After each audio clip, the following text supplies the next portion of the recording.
Hello students, how are you? I hope you all are fine and doing your studies properly. So welcome into the class 8th and I am your maths teacher. In previous video, we discussed about the illustrative examples before the practice exercise 3.2.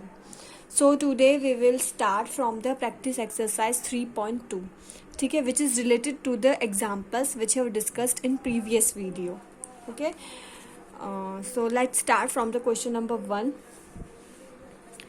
Question number 1, given a parallelogram PQRS complete each statement. आपको एक parallelogram दिया हुआ है PQRS और parallelogram की properties और parallelogram की definition आपको लर्न होनी चाहिए, तभी आप इस क्वेश्चन को सॉल्व कर पाएंगे और आंसर फाइंड आउट कर पाएंगे. ठीक है, तो हम सारी डेफिनेशंस हम रीड कर चुके हैं पहले ही और मेरे को लगता है कि आप सबने पढ़ ली होगी वो अच्छे से. तो अब हम इसे सॉल्व करते हैं. सबसे पहले पैरेलोग्राम में आपको पता है कि अपोजिट साइड्स इक्वल होती हैं, यानी कि जो SP है वो RQ के इक्वल होगी. तो ये यहाँ पर जो PS है वो किसके इक्वल होगी? QR के. तो इसमें आंसर आ जाएगा QR. ठीक है, एंगल SPQ एंगल SPQ किसके इक्वल होगा? एंगल SRQ के, क्योंकि पैरेलोग्राम में अपोजिट एंगल्स इक्वल होते हैं.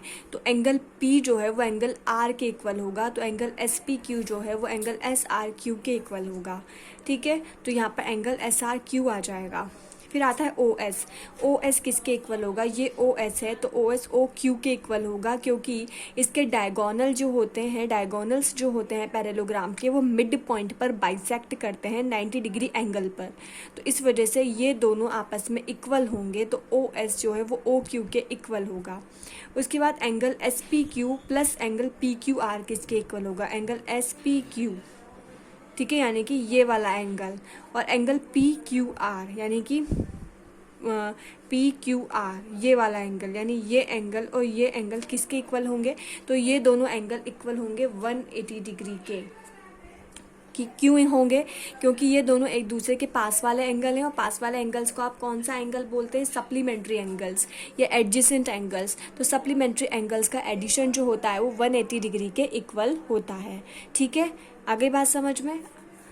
अब हम क्वेश्चन नंबर 2 पढ़ेंगे. Question number 2, ABCD is a parallelogram. एक ABCD है जो आपका एक पैरेलोग्राम है, उसमें एंगल A 180 डिग्री है. तो उस पैरेलोग्राम के बाकी एंगल्स आपको फाइंड आउट करने हैं. ठीक है, सिर्फ एक एंगल दिया हुआ है, तो रिमेनिंग 3 एंगल्स आपको फाइंड आउट करने हैं.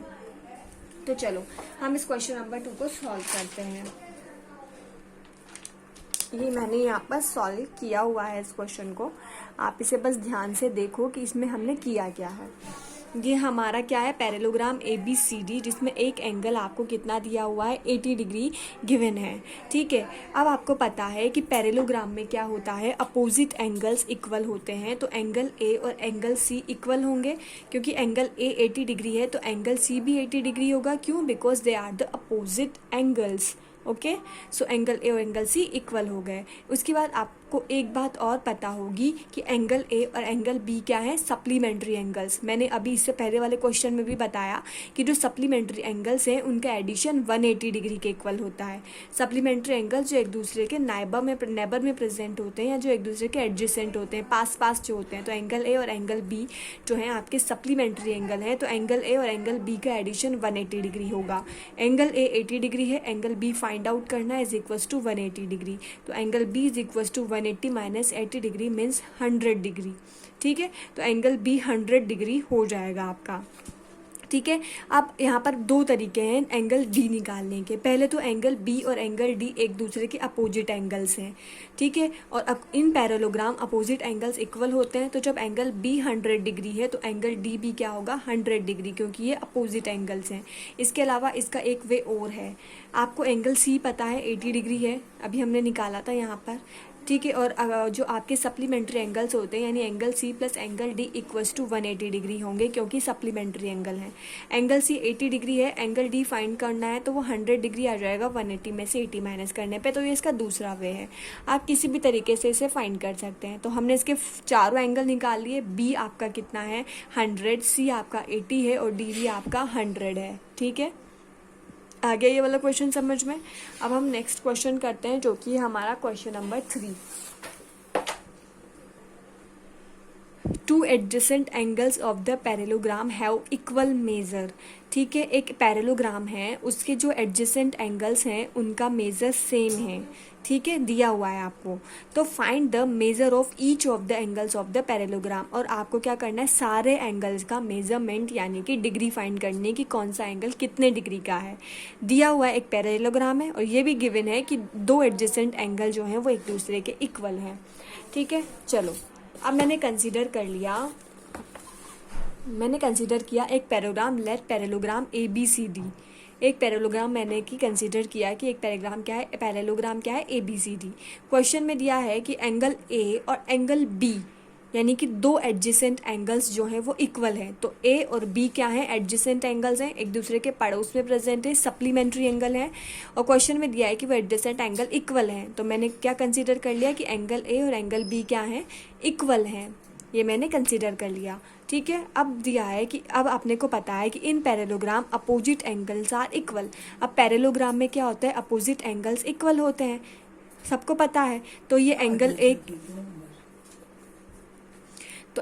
ए और एंगल सी एक दूसरे के अपोजिट एंगल हैं, तो एंगल ए और एंगल सी इक्वल होंगे। वैसे एंगल बी और एंगल डी भी इक्वल होंगे। मैंने इमेजिन कर लिया कि किसके इक्वल है एंगल और एंगल सी, एक्स के, और बी और डी किसके इक्वल है, एक्स के। ठीक है, अब आपको एक बात पता है, ए इसका मतलब ए और सी इक्वल है, ए और बी इक्वल है, और बी और डी इक्वल है। इसका मतलब ये चारों के आपस में इक्वल है।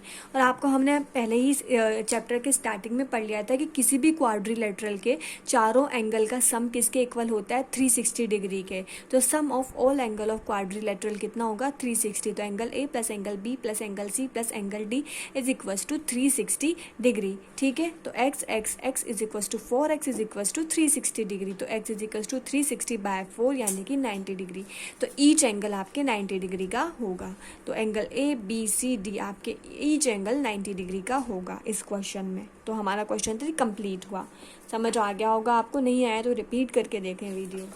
इसके बाद हम नेक्स्ट क्वेश्चन देखते हैं, that is the question number 4।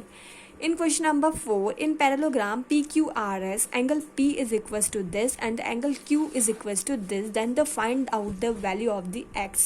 ठीक है, पैरेलोग्राम में आपको एंगल P आपको गिवन है एंड एंगल Q आपको गिवन है एक। ठीक है, और आपको x फाइंड करना है। ईजी क्वेश्चन, और इस टाइप का क्वेश्चन आई थिंक हम पहले कर भी चुके हैं जब हमने इलस्ट्रेटिव एग्जाम्पल सॉल्व किए थे। ये आपका एक पैरेलोग्राम है PQRS। ठीक है, ये आपका एक पैरेलोग्राम है, मैंने यहाँ पर दिया हुआ है। अब इस पैरेलोग्राम में एंगल P और Q आपस में क्या है, सप्लीमेंट्री एंगल है। पास वाले एंगल्स जो होते हैं सप्लीमेंट्री एंगल होते हैं। सप्लीमेंट्री एंगल्स का एडिशन किसके इक्वल होता है, 180 डिग्री के। आपको क्वेश्चन में दिया है एंगल P किसके इक्वल है, 2x + 10 के, और एंगल Q किसके इक्वल है, 3x + 20 के। तो इज इक्वल्स टू 180 डिग्री। तो 2x + 3x 5x और 20 + 10 30 degree equal to 180 degree. 5x equal to 180 degree minus 30, क्योंकि 30 इधर की ओर आ गया। और तो x is equals to 150 degree divide by 5, it means answer is 30 degree. Means आपके x की वैल्यू हमें फाइंड आउट करनी थी और हमने वो फाइंड कर ली। तो x की वैल्यू हमारे आ गई 30 degree. It's too simple question. Okay, so let's start the next question. The next question is question number 5। Question number 5 में आपको एक फिगर दिया है हॉप फिगर, यानी कि HOPE। ये एक फिगर दिया है आपको, और ये फिगर किसका है, पैरेलोग्राम का। अब तक तो हमने इतने सारे पैरेलोग्राम के क्वेश्चन सॉल्व किए हैं कि उसकी प्रॉपर्टीज़ हमें अप्रोक्स पता लगी गई है। Then find the angle measure of angle x, y and z। अब आपको जो एंगल x, एंगल y और एंगल z जो है इनकी डिग्री यानी कि इनके एंगल्स फाइंड करने हैं, तो वो हम करते हैं। तो ये है आपका क्वेश्चन नंबर 5। क्वेश्चन नंबर 5 में आपको एक चीज़ दिख रही होगी कि जो ये एंगल O है, ये एंगल O किससे मिलकर बना है, एंगल 1 + 70 डिग्री से। तो एंगल O मिलकर बना है एंगल 1 + 70 डिग्री। और आपको पता है ये पूरा एंगल O कितने डिग्री का है, 180 डिग्री का। ये तो हमें विजिबल हो रहा है कि ये पूरा 180 डिग्री का है। ये हो गया 180 डिग्री, क्योंकि यही तो 180 डिग्री एंगल होता है, सीधी लाइन एकदम तो ये पूरा 180 डिग्री का है। एंगल 1 आपको पता नहीं है और ये आपको 70 डिग्री पता है, तो आप यहाँ से एंगल 1 फाइंड कर लो। तो एंगल 1 आ गया आपके 180 डिग्री माइनस 70 डिग्री यानी कि 110 डिग्री। ठीक है, आ गया एंगल 1। अब आपको पता है कि ये क्या है, एक पैरेलोग्राम, और पैरेलोग्राम में अपोजिट एंगल्स इक्वल होते हैं। तो ये एंगल 1 किसके इक्वल होगा, एंगल x के। तो एंगल 1 और एंगल x इक्वल हो जाएंगे, तो एंगल x की वैल्यू तो आपको आ गई कितनी, 110 डिग्री। आ गया इसका आंसर। अब आपको y और z ओ निकालना है। ठीक है, तो आप एक चीज़ इजीली विजिबल कर पा रहे होंगे कि जो एंगल E और एंगल P हैं वो आपस में सप्लीमेंट्री एंगल्स हैं। क्या हैं, सप्लीमेंट्री एंगल्स। ठीक है, तो angle E plus angle P किसके इक्वल होंगे, 180 डिग्री के, क्योंकि सप्लीमेंट्री एंगल्स किसके इक्वल होते हैं, 180 डिग्री के। एंगल E x है और एंगल P है is equals to 180 degree. Angle x 110 degree है, आपको एंगल P निकालना है, तो angle P is equals to 180 minus 110 तो 70 डिग्री। तो एंगल पूरा का पूरा ये एंगल आपके कितना आ गया, 70 डिग्री का। ये पूरा कितने का आ गया, 70 डिग्री का। ये तो पूरा हमारे पास 70 डिग्री है। ठीक है, अब ये P और एंगल H, ये पूरा एंगल P और ये पूरा एंगल H, ये एक दूसरे के अपोजिट एंगल्स हैं। तो अपोजिट एंगल्स आपस में इक्वल होते हैं, तो angle P equal to angle H आपके 70 डिग्री हो जाएगा। ठीक है, अब आप एक चीज़ देख सकते हैं कि ये पूरा 70 डिग्री है, ये पूरा कितना है, 70 डिग्री, और इसमें से ये 40 डिग्री है, तो ये कितना बचा, तो एंगल Z कितना बचेगा, 70 माइनस 40 यानी कि 30 डिग्री। पूरा 70 है, ये वाला 40 है, तो एंगल Z कितना है, 30 डिग्री है। ठीक है, अब इस बात में बहुत ध्यान से आपको एक चीज़ देखनी है। ये जो अगर आपके ऐसे डायगोन बना हुआ हो तो क्या होता है ना कि ये वाला एंगल तो इसके इक्वल होता है और ये वाला एंगल इसके इक्वल होता है, यानी अपोजिट्स इक्वल होते हैं। ये वाला ऊपर वाले के और ऊपर वाला नीचे के इक्वल होता है, ये बात ध्यान रखनी है। तो एंगल जेड जो है ना वो तो इक्वल होगा इसके और ये वाला इसके, तो वाई की वैल्यू आएगी आपकी 40 डिग्री। वाई की वैल्यू कितनी आएगी, 40 डिग्री, और जेड की तो आपके 30 आई गई। तो वाई की वैल्यू, क्योंकि ये अपोजिट वाले इक्वल होते हैं, तो ऐसे मेरे y की वैल्यू कितनी आ गई, 40 डिग्री। ठीक है, ये क्वेश्चन आपको समझ आ गया होगा। ठीक है, अब हम हमारा क्वेश्चन नंबर 6 सॉल्व करते हैं।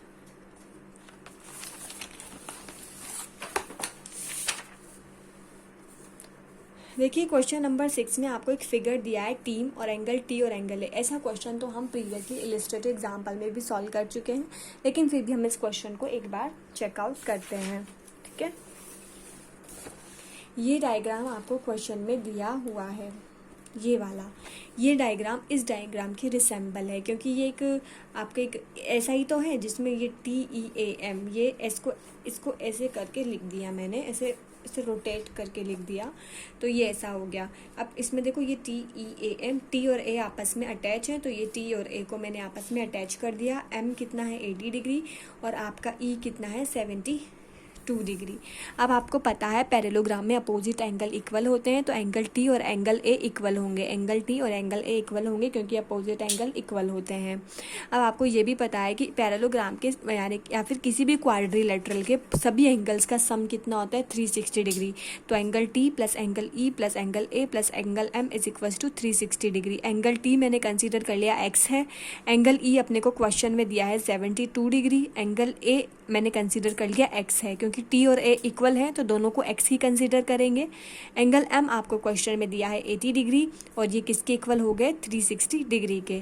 ये दोनों को ऐड किया तो 2x आया, इन दोनों को ऐड किया तो 152 डिग्री आया, और यहाँ से x की वैल्यू निकाल ली जो आपके 104 डिग्री है। तो एंगल T और एंगल A दोनों ही 104 डिग्री के इक्वल आ जाएंगे। ठीक है, आ गया होगा ये क्वेश्चन आपको समझ में। ठीक है, क्योंकि दोनों ही x हैं तो दोनों का ही आंसर 104 डिग्री आएगा, और इसको ऐसे रिसेंबल कर सकते हैं। मैंने इसको ऐसे इसलिए लिखा ताकि हम इजीली किसी भी चीज़ को रिकॉग्नाइज कर सकें। ठीक है, अब हम नेक्स्ट क्वेश्चन देखते हैं। नेक्स्ट क्वेश्चन है हमारा क्वेश्चन नंबर 7। तो in rectangle pair find angle ARI, angle RMI and angle PMA। ये आपको एक पेयर आपको एक रेक्टेंगल दिया हुआ है। रेक्टेंगल के फीचर्स तो आप बचपन से पढ़ते आ रहे हैं, इसकी क्या प्रॉपर्टीज़ हैं। हमें ये रेक्टेंगल दिया हुआ है, आपको सबको दिख रहा है, और हम सबको पता है कि रेक्टेंगल में ईच एंगल कितने डिग्री का होता है, 90 डिग्री का होता है। ठीक है, तो इसका मीन्स आपका जो एंगल A है वो 90 डिग्री का है। कितने डिग्री का है आपका एंगल ए? 90 डिग्री का है, क्योंकि ईच एंगल 90 डिग्री का होता है तो एंगल ए भी 90 डिग्री का होगा। और एंगल ए क्या है? 35 प्लस एक्स, मैंने इसे एक्स कंसीडर कर लिया, ये जो एंगल है मैंने इसे एक्स कंसीडर कर लिया। तो 35 plus X is equal to 90 degree. तो हमने एक्स यानी 90 माइनस 35, तो हमारे जो एक्स है इसकी वैल्यू आ गई, और ये कितनी आ गई हमारे 55 डिग्री। कितनी आ गई? 55 डिग्री। अब आप सबको पता है, अभी मैंने इससे पहले वाले क्वेश्चन ने बताया कि अपोजिट वैल्यूज़, ये आपके कितनी आ गई? 55 डिग्री। अब आपको पता है कि ऊपर वाले नीचे के इक्वल होता है, नीचे वाला ऊपर के, तो ये 55 डिग्री किसके इक्वल होगा? इस 55 डिग्री के। तो ये आपका 55 है, तो ये वाला भी आपका 55 डिग्री होगा। ठीक है, ठीक है। अब आपको सबको पता है कि ये वाली पूरी आर्म इक्वल है। यहाँ पर जो एंगल आर है वो एंगल आई के इक्वल होगा। एंगल ए आर आई यानी कि आपका जो एंगल है ए आर आई जो है वो आपके एंगल ए आई आर के इक्वल होगा। और आपका जो एंगल है एम आई आर वो भी 55 होगा, क्योंकि आपका एम आर आई भी 55 है और एम आई आर भी 55 है। ये भी 55 होगा और ये वाला एंगल भी 55 होगा, क्योंकि ये दोनों एंगल 55 होते हैं। ठीक है, अब आप ट्राइंगल लेंगे एम आई आर, ट्राइंगल है आपका एम आई आर या एम आर आई, इसमें आपका angle M plus angle R plus angle I is equal to 180 degree, क्योंकि ट्राइंगल के तीनों एंगल्स का सम किसके इक्वल होता है? 180 डिग्री के। ठीक है, आपको फाइंड करना है एंगल एम यानी कि angle R M I. Angle M का मतलब आपको फाइंड करना है angle R M I. Angle R M I is equal to 180 plus 55 plus 55, क्योंकि ये भी 55 है ये भी 55 है, दोनों 55 को ऐड कर दिया तो आपके एंगल आर एम आई कितना आ गया? 70 डिग्री। अब आपके एंगल आर एम आई 70 डिग्री है, तो आपसे एक एंगल पूछ रहा है एंगल पी एम ए, तो ये भी 70 डिग्री होगा, क्योंकि ये दोनों एंगल जो होते हैं आपस में इक्वल होते हैं। ये दोनों आपस में इक्वल होंगे और ये दोनों आपस में इक्वल होंगे, तो एंगल आर एम आई जो है वो एंगल पी एम ए के इक्वल होगा। तो एंगल पी एम ए भी आपके कितने डिग्री का होगा? 70 डिग्री का। तो देखो मैंने यहाँ पर राइट कर दिया कि एंगल पी एम ए भी आपके कितने डिग्री का होगा? 70 डिग्री का। अब हम क्वेश्चन नंबर 8 सॉल्व करते हैं।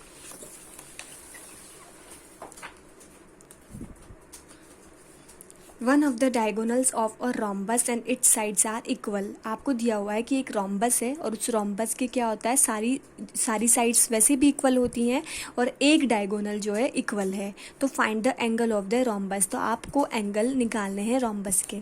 ठीक है, तो सबसे पहले आपको दिया हुआ है कि एक रोम्बस है, तो मैंने एक रोम्बस यहाँ पे बना दिया कि भाई ये हमारा एक रोम्बस है। ठीक है, अब आपको क्वेश्चन में दिया है कि इसकी सारी साइड्स इक्वल है, यानी A B is equals to B C is equals to A D is equals to C D, और सारी साइड्स के अलावा एक डायगोनल भी इक्वल है, and C A equal to C A. C A मैंने एक डायगोनल है, ये भी इसके इक्वल है। ठीक है, अब आप एक ट्राइंगल लेंगे। पहले हमने ट्राइंगल लिया बी ए सी। इस ट्राइंगल बी ए सी में angle A B is equal to B C is equal to A C होगा, क्योंकि सारी आर्म्स इक्वल है। जब सारी आर्म्स इक्वल हैं तो सारे एंगल भी इक्वल होंगे, तो angle A plus angle B is equal to angle C, यानी angle B A C, angle A B C और angle B C A equal होंगे किसके? 60 डिग्री के। क्यों 60 डिग्री के? क्योंकि ट्राइंगल के तीनों का सम 180 डिग्री होता है, तो ये 60 का होगा, ये भी 60 होगा, ये भी 60 होगा, तो तीनों एंगल होंगे 60 डिग्री के। तो इक्वेशन 1 आ गई। ठीक है, वैसे हम नेक्स्ट ट्राइंगल लेंगे, कौन सा? Triangle A D C. तो ट्राइंगल ए डी सी में A D is equals to D C is equals to A C, A D equals to A C is equals to C D. तीनों ये जो है arms equal होंगी। जब तीनों arms equal होंगी तो तीनों एंगल भी 60 डिग्री के होंगे। तो angle D A C plus angle A C D plus angle A D C, ये तीनों एंगल जो हैं वो किसके इक्वल होंगे? 60 डिग्री के। किसके इक्वल होंगे? तीनों एंगल 60 डिग्री के इक्वल होंगे। ठीक है, क्योंकि तीनों की आर्म्स इक्वल हैं। अब इक्वेशन 1 और इक्वेशन 2 से अपन देखते हैं कि जो ये एंगल ए है, ये पूरा का पूरा एंगल ए, ये किस किस के इक्वल है? Angle B A C plus angle C A D. ठीक है, angle B A C plus angle D A C, इन तीनों, ये पूरा एंगल इन दोनों एंगल के इक्वल होगा। तो angle A is equal to angle B A C plus angle D A C, और ये भी 60 है, ये भी 60 है, तो टोटल आ गया 120 डिग्री। ठीक है, वैसे आपका एंगल बी है, ये आपका एंगल बी है। एंगल बी तो पूरा ही किसके इक्वल है? 60 डिग्री के। एंगल बी का मतलब क्या हो गया? एंगल ए बी सी तो हुआ, एंगल ए बी सी, और यहाँ देखो एंगल ए बी सी कहाँ है? ये रहा एंगल ए बी सी, और एंगल ए बी सी किसके इक्वल है? 60 डिग्री के। तो एंगल ए बी सी हो गया 60 डिग्री के। अब एंगल सी, ये वाला एंगल, ये किसके इक्वल होगा? बी सी ए प्लस डी सी ए।